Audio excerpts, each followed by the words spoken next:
வீட்டுக்கு தேவன் தரக்கூடிய வார்த்தை இதோ உலகத்தின் முடிவு பரியந்தம் சகல நாட்களிலும் நான் உங்களோடு இருக்கிறேன். அப்ப இன்னைக்கு தேவனுடைய வார்த்தை முடிவு பரியந்தம் அவர் இருப்பார். ஒரு நாள் கவலைப்படாதீங்க. தேவனுடைய வார்த்தையை நீங்க கை கொள்ள கொள்ள கொள்ள தேவன் கண்டிப்பாக உலகத்தின் முடிவு பரியந்தம் சகல நாட்களிலும் நம்மோடு இருப்பார்.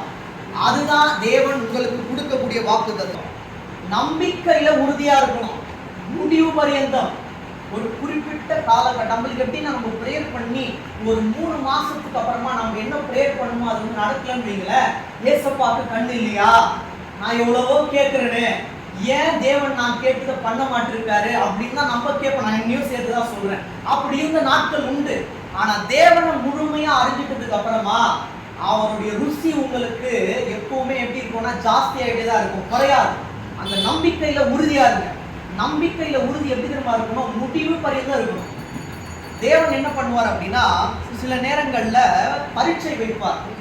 நீங்க இந்த நாட்கள்ல சோதனையான காலகட்டத்துல உறுதியா இருக்கீங்களா இல்ல தேவனை விட்டு விலகிடுறீங்களா அப்படின்னு பார்க்கறதுக்காக இது சோதனை காலகட்டங்கள்.